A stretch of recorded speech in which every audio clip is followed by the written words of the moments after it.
It's the Brain and Mohan Show. It's the Brain and Mohan Show. The Brain and Mohan Show. It's the Brain and Mohan Show.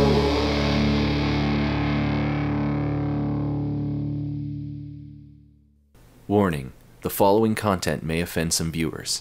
If you have a problem with words, please relax. Penis.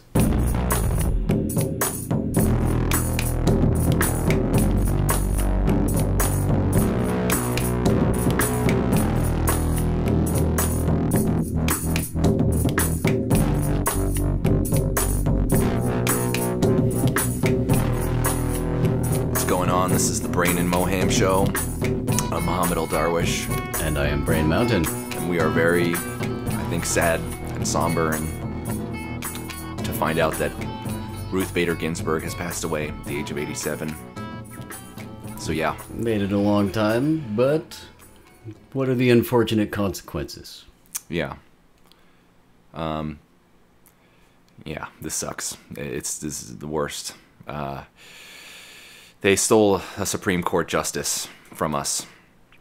You know, Merrick Garland was nominated by Obama in his final term, and the minority leader, or was he the majority leader? I think he might have been the majority leader. Damn it. This sucks. Yeah. So, basically Trump gets to appoint a new judge. Well, he shouldn't, because we are less than 2 months away from an election. And the argument when Obama nominated Merrick Garland, which was a good 8 months, maybe even 9 months before the election, was that, oh, we can't do this in an election year because the American people should get a voice in who gets nominated. So they didn't let him do it? They didn't let him do it. They had a little more leverage than the Democrats do right now because the Senate majority leader, yeah, this is terrible. This is what we get, though. This is what people deserve for not supporting Hillary. Fuck you if you didn't support Hillary. Fuck all for y'all. this is what happens, okay? I don't happens. give a shit, all right? I will fucking kill you, all right? I will fucking destroy you. No death threats. You should have fucking supported Hillary, and you know who you are, all right? You thought you were cool by saying you hated both parties. You thought you were hip. You thought it gave you an identity. You know what? You're a fucking loser, and this is what happens, and this is what we deserve. Well, it's what they deserve. It's what they deserve. It's not what we deserve. Well, it somehow comforts me that it's gonna fuck over other people too, because I shouldn't be the only one getting fucked in this deal. Yeah, I'm sure it's gonna fuck a lot of people, not just us. Or people like us. Yeah, and here's another thing. Stop being so nice to the fucking Trump supporters, you know, all right? Stop being so friendly. Stop liking their shit, all right? Like, tell them off more often. God damn.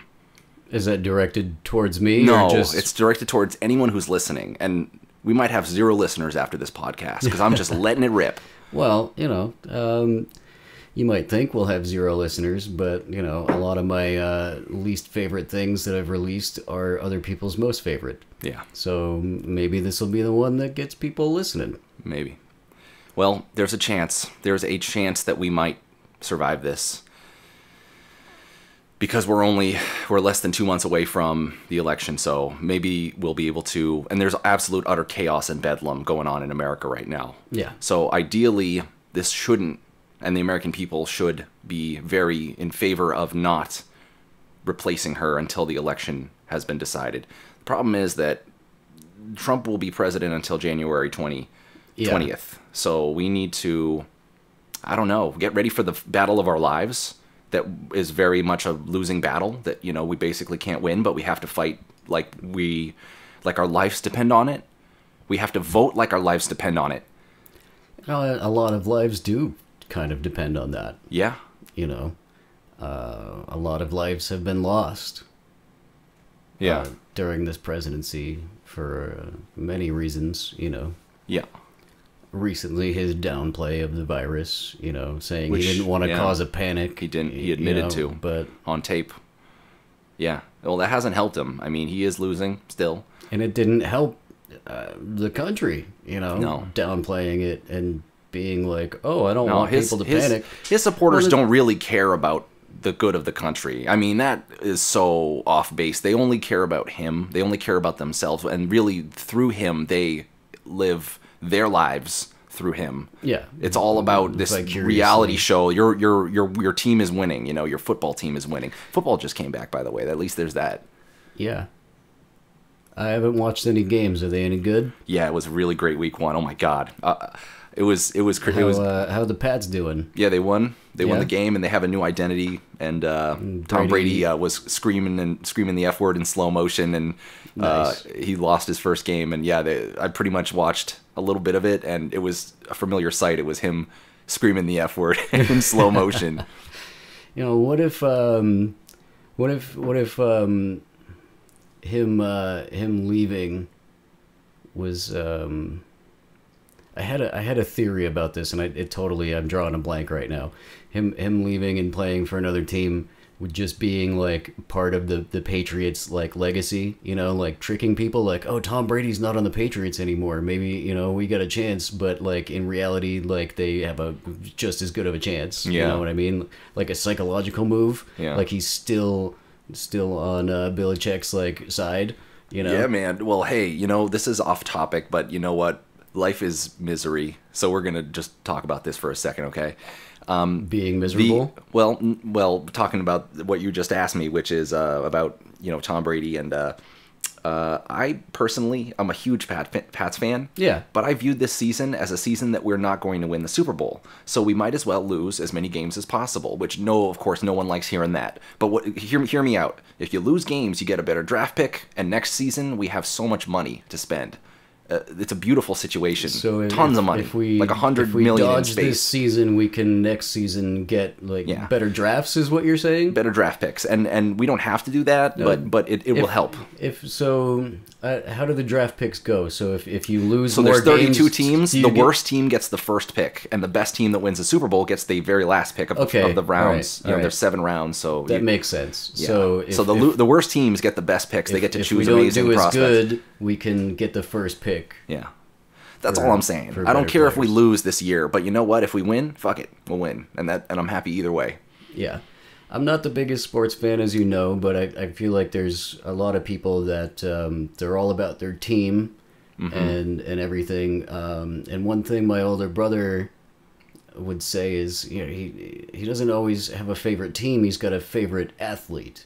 Yeah. And he follows the athlete. So there's got to be other people that followed Brady, and not saying that it's their new favorite team, but they're still rooting for Brady because they like Brady. That is what's so great about about sports in general, is that it's not just about teams. There's storylines going on with all these individuals that are involved. Because a lot of people trade teams. It's just Brady was with right. the Patriots for a The long storylines can time. become very beautiful, and it's weird how things work out. Like a player that's really good for a long time might switch teams and then finally win a championship against his old team or against his old Right. coach or something like that. That So happens a lot. like a really good player on a team of not so good players, you put him on a team with comparable. Yeah, and then all of a athletes. sudden they're better, Right. just like that. Well, maybe not better. They're just as good. It's They're just in a that better they, situation. They work better in that situation. Yeah. Yeah. So shit, it's terrible. I mean, gonna need a lot of distractions. Gonna need a lot of stuff to. I've been doing pretty. I haven't been able to immerse myself in the political scene, and that's probably a good thing right now. Well, you've been immersed in it for a long time. Yeah, but recently, this election, I would be more all about everything. I kind of haven't been following it the last few months. It can be stressful. Exactly. It's too much. It's too much for a person to bear, especially I'm not getting paid. I'm not a beat reporter. I can hardly Right. even read all the news. It's coming at me too fast. If I was getting paid to be stressed out by reading news, then that would be okay. Yeah, it's too much now. Because at least I'd have a little more money. Fuck that. I don't need money. I need to get paid a lot, though. Yeah, that would be like, okay, I'll do it. Like, Right. But, so there's a chance that Ruth Bader might not get replaced, but like I said, fight of our lives. Anyway, what else is there going on? I mean, Trump just said something like his do we have this, can we hook up a sound for a clip by any chance? No? I don't All right, think yeah, I can no. do it on the fly right now. Yeah, well, so he said that his own CDC director, I think his name is Azar, his last name is Alex Azar or something. He said that a mask, and you might have heard about this, he said that a mask is better than a vaccine. It's the most guaranteed way to protect yourself. So this is a Trump-nominated official working for Trump, saying that a mask is the best way to protect yourself, even better than a vaccine at this point. Well, maybe at this point because there's not a known working vaccine. Exactly. But basically he said wear a mask. He was pro-mask. Good. So Trump recently said, he misunderstood the question. He answered it wrong. He was wrong. You know, he had a conversation. Him and Trump had a conversation, and he said, I think I misunderstood and I said it wrong, and I think I agree that he just said the wrong thing. The clip is more incredulous and dumbfounding. Yeah. If you hear it from his own mouth, which I'm sure if you just, you guys probably already know or are aware of this situation, if you're following the news. Yes, I apologize for my inability to play this clip right now. We're in the middle of a new, that's all right. setup, but you can definitely look it up. Yeah, no, fuck. You're a person and you obviously have the internet. I mean, and you probably know all this already. I mean... if you're listening to this podcast, you probably have a good idea of what we're talking about. Let me grab some here. So, why does he have to cater to this, conspiracy anti-mask nut, why does he have to, encourage them? Why does he have to keep alive this whole charade? I don't know. Do you think it's helps? I mean, he's obviously mentally unstable. Yeah, is he a mastermind or is he just stupid and just fall forward into good luck situations like becoming president? What if he's a stupid mastermind? Right, like an idiot savant, which is very much possible. Yeah. And, there are certain things that he's pretty good at, I would say. I think he's a good reality show person. And I think he's very good at manipulating. He's a very good manipulator. I think he might be good at real estate because he's a piece of shit. Yeah. So those are things that he's good at. He's also really not good at being president. He's really good at going bankrupt. Yeah. Well, yeah. I don't know how good of a real estate person he is. All I know is he fits in. He fits in. Yeah. Real estate mogul, I should say. Not anybody. Most property owners, they don't care about the Mm-hmm. people living in their property. They care about the money that they're getting paid for people to live. You know what I mean? Yeah. And it's weird how they can go bankrupt and be fine, and other people go bankrupt and I don't know exactly what happens, but they're not fine. Right, It's not a thing without repercussion that businesses can seem to do, fold. Well, I mean, if he's got all kinds of sources of income and one of them goes bankrupt, he's still got the other sources of income. You know what I mean? Yeah. So, what's been going on, man? What's on your mind? I mean, I've had a creative block recently. Oh. There's a lot of stuff that I want to get done, but when I sit down to go do it, everything goes blank, and I can't work on it. Does it have anything to do with what's going on externally, like the world around us and how crazy it is and how terrible things are? Not entirely. No. Is it internal? It's things in my own life that are going awry, and it really has nothing to do with... Yeah, so it's internal. Internal, I guess, yeah. Yeah, creative writer's block, creative. But that's part of why slumps. I've been collecting more stuff for the studio. I just got some pedals. I got an Afterneath pedal. Isn't it funny how when you're in your rhythm and when your engine's going, you're just spitting stuff out. You're shitting it out. Yeah, for a while, you just had all this fucking built up shit, and you just yeah. For a while, Jay and Talbot were like, "Yo, man, slow down on writing songs," and I'm like, "Well, I'm just having a spout of writing songs." trust me, it'll go away, and the spout of not writing anything will be Yeah. a lot longer, you know? Yeah, and I feel the same way. I wrote songs much more frequently in the past, and now I feel like I'm kind of running out of juice, and I'm so angry, and I'm so bitter, and I'm so fucking not in a good place to like write stuff that people want to hear. Maybe That's one thing I've known And over it's- the years is when you're in an angry, bitter mood. yeah. That's not the time to even try to be creative. Right, which has been the last 4 years under Trump for me. So I've found that you know, happiness and sadness are the best things for creating. mm-hmm.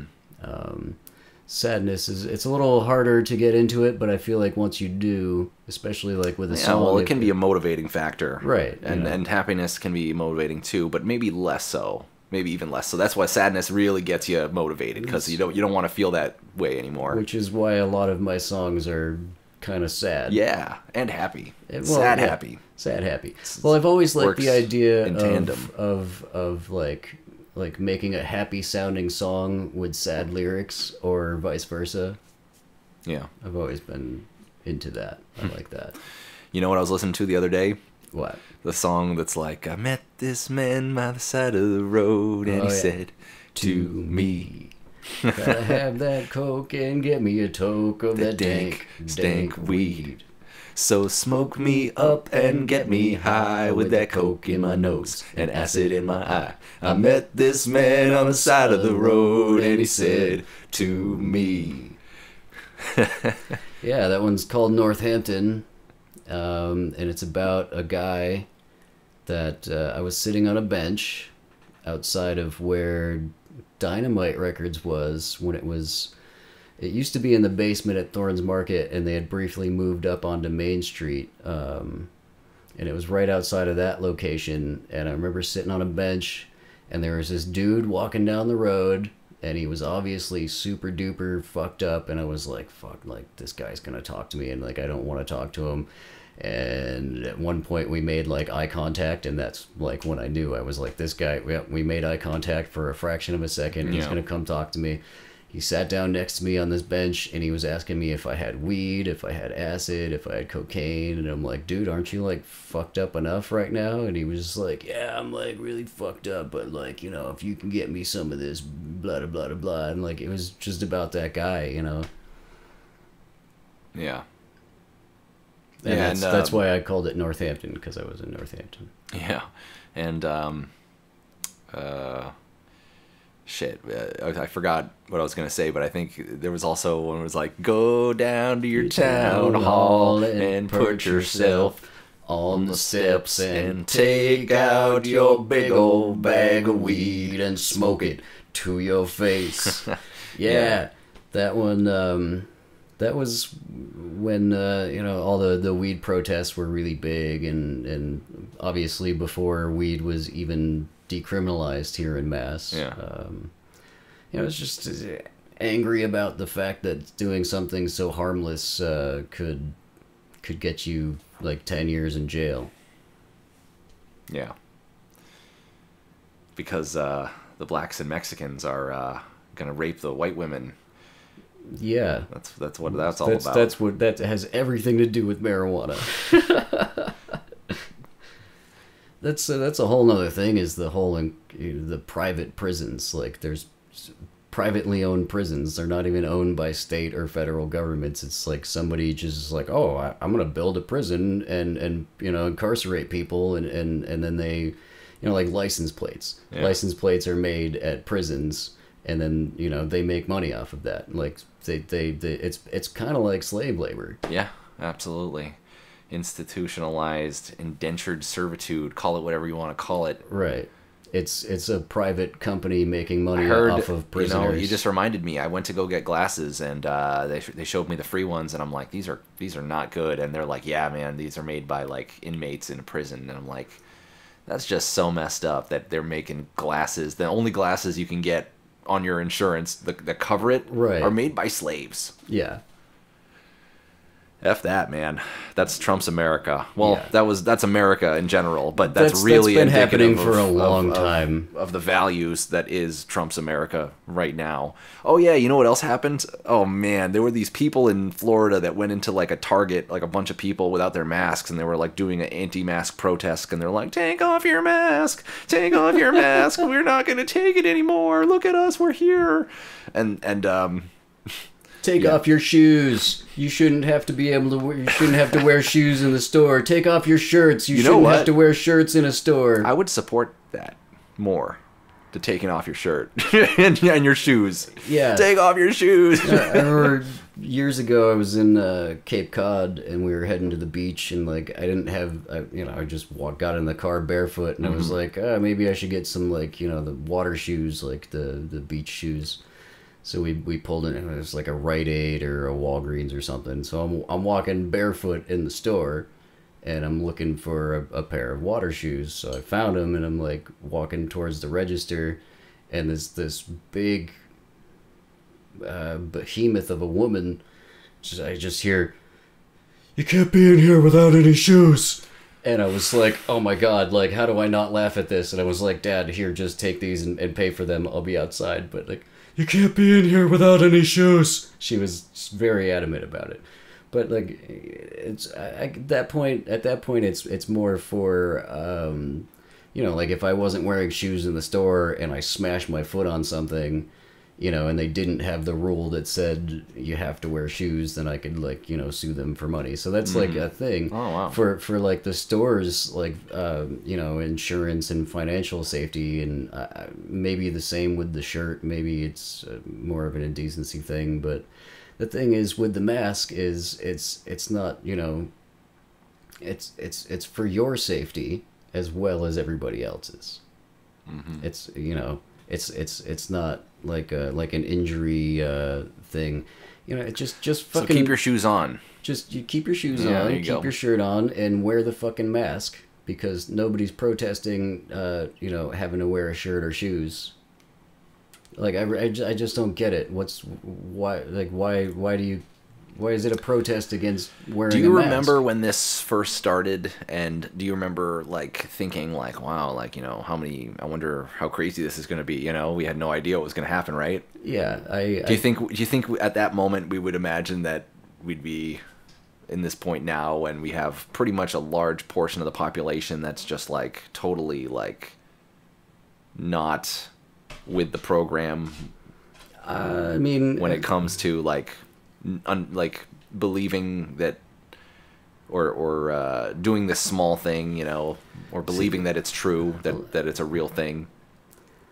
I mean, I remember when masks were like recommended, and that was like that for a while. Like, masks are suggested if you enter the store, and then it became like mandatory. And I've been in places where somebody walks in and they're like, you can't be in here without a mask. Mm-hmm. There was actually a guy, he was a laborer for the company I work for. I'm not going to say the name, but he was a road construction laborer, and he went to a Pride, and he didn't have a mask on, and they told him to like leave because he didn't have a mask, and he like freaked out and like started screaming at him, which doesn't look good for the company, and plus like you didn't get to buy your fucking sandwich because you didn't just put on a mask.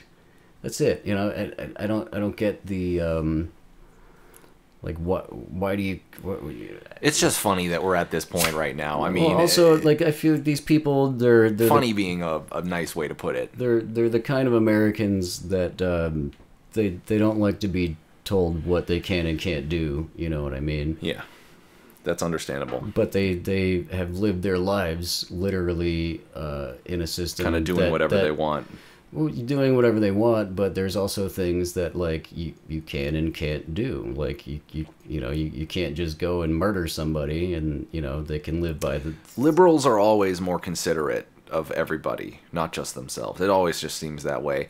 There are some very nice conservative folks, but in general, conservative folks are like, well, I'm not concerned with your thing. I'm more concerned with my thing. Right. And liberals are more like, well, what about everybody? I'm good. What about these people? They need help. Exactly. And I like to think that I help people. I like to think that I donate, you know. I could do more. I'm kind of a little bit of a survivalist Right, because I've well, been poor for a very long time, and I think it's- you can understand and relate to that. Yeah, it's one thing, you know, to help people when you can. Mm-hmm. You know, it's another thing to really want to help people, but you can't. Mm-hmm. You don't have enough to help anybody but yourself. And Well, that's the thing that has changed, that but can the be habits are saddening. harder to change than that. You know what I mean? Like, Yeah. and I noticed that with I have a new boss who, he's a very nice guy. He it almost seems like the way he kind of like treats his business and the money, it seems like he doesn't have any money. He like needs it. You know what I mean? Like and he's trying to save money all these little thrifty ways, getting the cheap paper towels and putting water in the hand sanitizer. And it's just like, dude, you're like a millionaire.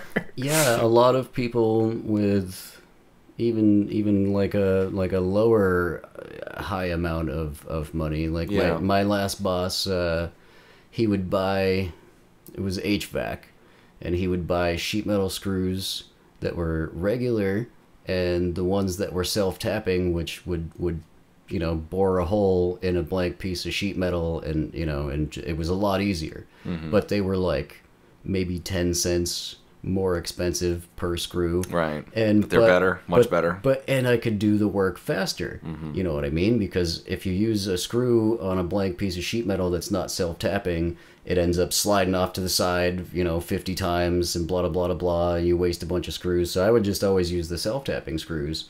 And he would come into the shop and yell at me and say, "Why are you using the more expensive screws?" And it's like, well, why did you buy them? Excuse me. You know, if you don't want me to use them, why did you buy them? Yeah. And second of all, like, do you really want me to waste 20 minutes getting one screw in, or do you want me to make this duct work? You know, and then I would watch him doing the same thing with the cheap screws.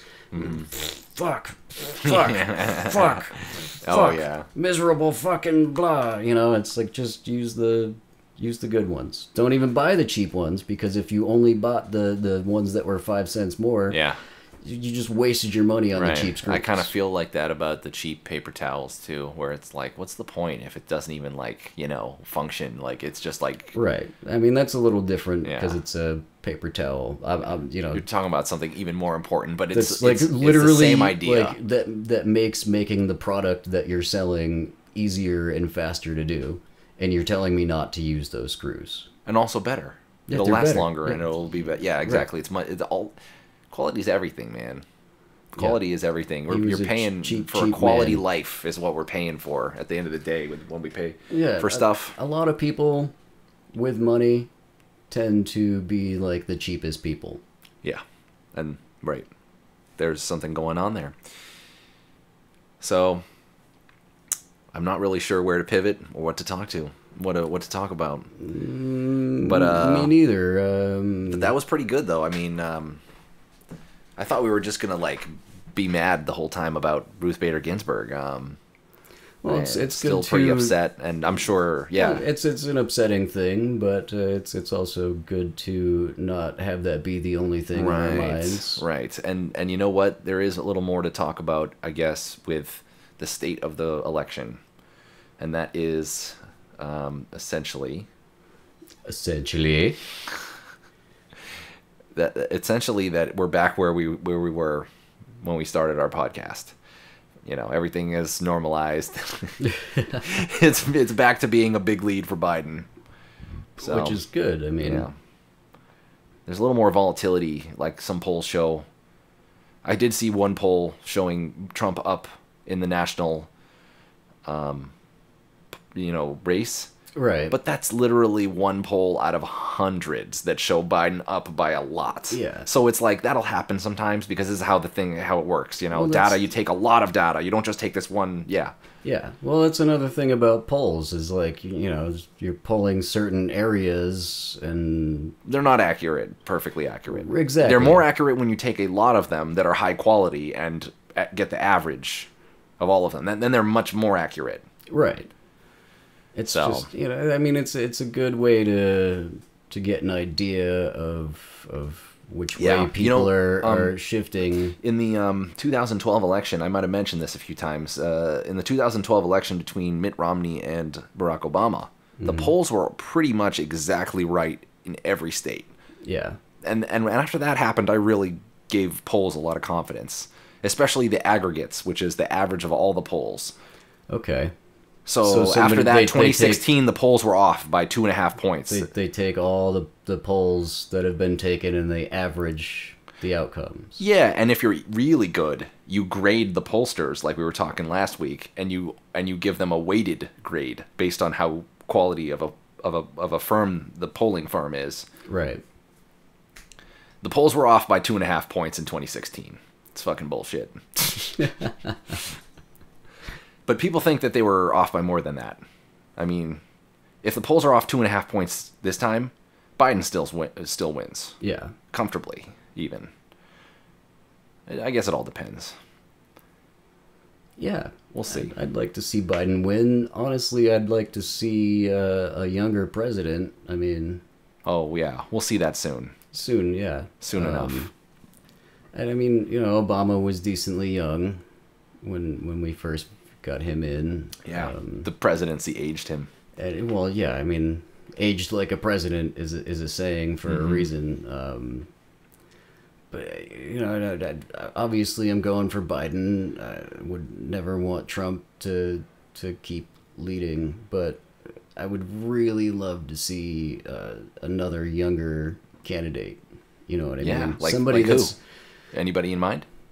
Nobody specifically, just someone from a younger generation and not from, an older generation.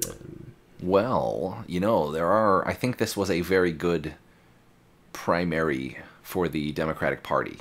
I think it's produced a lot of what I would call future stars. Right. Including Pete Buttigieg. Yep. Kamala Harris, of course, the vice president. Yeah. Liz Warren. It kind of opened the door for more people. Andrew Yang, very important. Andrew Yang. The next election, like you're saying. Yeah, dude. Andrew Yang, Pete Buttigieg.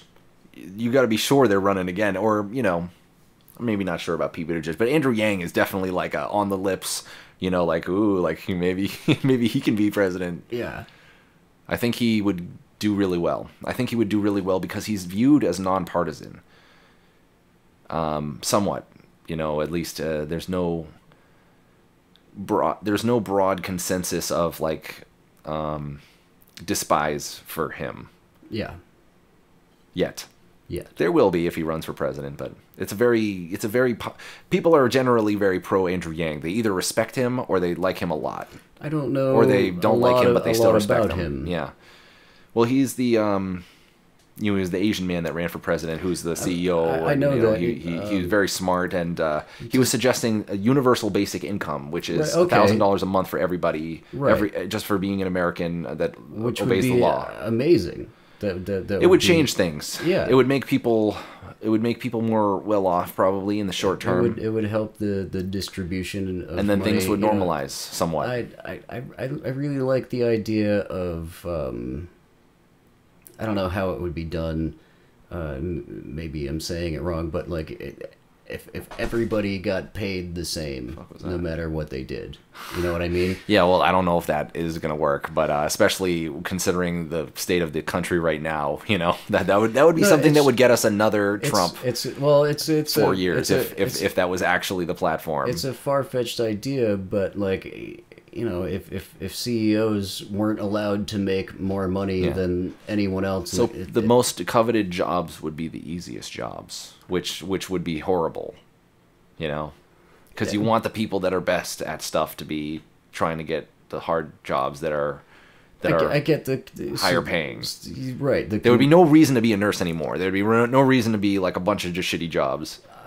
A lot of people's reason for being a nurse is because they want to help people. Right, being a nurse is not a shitty job. It's just an incredibly difficult. It's very difficult, and it's something that should pay more. That's what I'm saying. Right.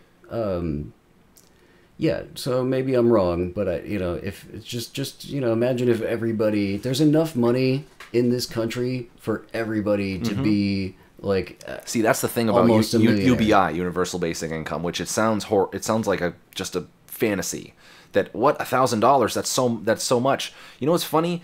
The guys on the TV, the anchor people on the news, they were like $1,000 a month. That's not enough. That's nothing.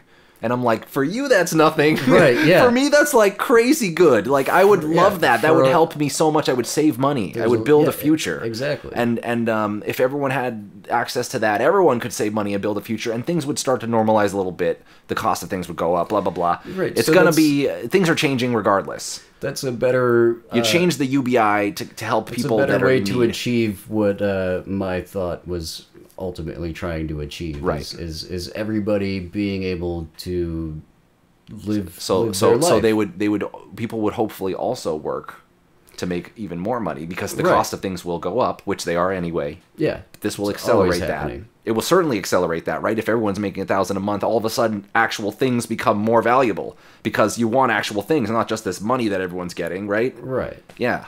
So things would cost more, yes. And Yeah, that but- might not be fun for everybody, but at the same time, that's happening anyway. Well, I It's mean, called if- inflation. If things cost more, but everybody was getting that money every Right, month. and then you could raise the UBI, and we just keep going and and going and it going. would be, you raise know- the quality of life for the people living on the margins, and it would hardly affect people that are already making enough to survive. And also, you know, if you give people money, they put it into the economy, you know? That's another thing. It would really spur the economy. The rich people would get rich really fast, and they'd be like, "Why didn't we do this sooner?" Like they're just spending left and right. They're like these stupid idiots can't stop giving their money back to us. That's really what society is all about at the end of the day. That's another thing is, you know, we consumers created the billionaires. You know, Jeff Bezos wouldn't. They think they're so great, though. Jeff they really Bezos think they're wouldn't, hot shit. Wouldn't be the richest man on the planet if so many people if didn't so many want to people- buy stuff online, and it Not was a only- good idea, though. Not only buying things from Amazon, but having an Amazon Prime account. Yeah. How many millions of people pay $15 a month to have Amazon Prime? I'm not sure. A lot. A lot. And whether or not you use Amazon Prime, whether or not you're watching the shows or ordering things, so you don't order anything that month, you still paid him $15 or the company. But that's, you know, $15 sounds okay, whatever, and blah blah blah. It's $15 for free 2-day shipping or whatever, fucking shows and blah blah blah blah. But like millions of people are giving Amazon $15 every month, whether or not they are using its actual service that they're paying for, Yeah. just because they signed up for it.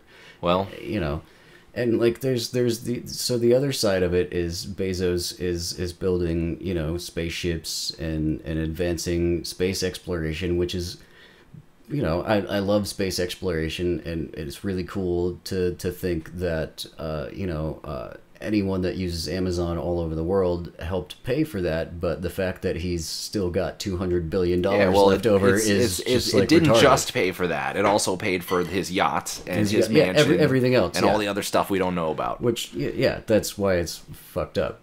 You know, there's just that one little aspect that's like, you know, he's using some of that money Yeah. to further humanity. You know, into actually, you just space. reminded me. Speaking of a lot of money, Michael Bloomberg says he's going to spend $100 billion in Florida alone. 100 billion? $100 million. Oh, million. Okay. $100 million in Florida alone from one person for ads for Joe Biden, which I'm like, hell yes. That's pretty cool. And so because of that, the mega donors on the Republican side are donating 25 to 50 million, I forget, but it's less.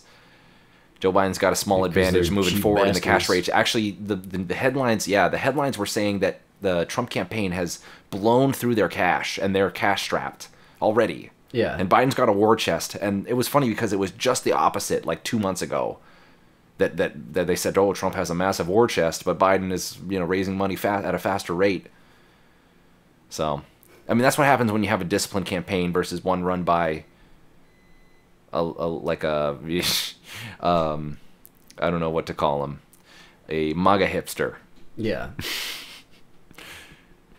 So, that was a good show. I saw the thing of the MAGA thing. Yeah. Or MAGA or whatever.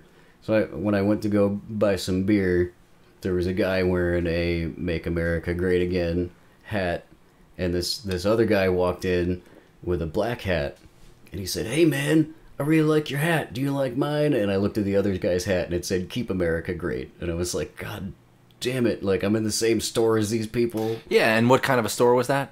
It was a liquor store. Right, of course, and that's where you'll find most of those people. So I work at a furniture store right now, and I've only saw one person wearing the hat. It's kind of nice. I actually saw more people wearing Biden-Harris things. Someone was wearing a Biden-Harris mask today. Oh, nice. Yeah, but you'll find more of those MAGA people at the liquor store. I guarantee you that. And you'll find more of them at truck stops in the bathroom doing... Yeah, it was the interaction doing between the two of them. Doing heroin in the bathroom. Like, they were so excited to have found each other. Because, I know, right? Like, they can suck each other's dicks. Yeah. How do you think those people are going to react when Trump loses? Which I fully expect to happen. I expect Trump to lose. I think they're going to go on Facebook and post a bunch of racist bullshit. Right. They're going to be all sad. Boo-hoo. Fuck y'all. Alright, we're out. I will fucking destroy you.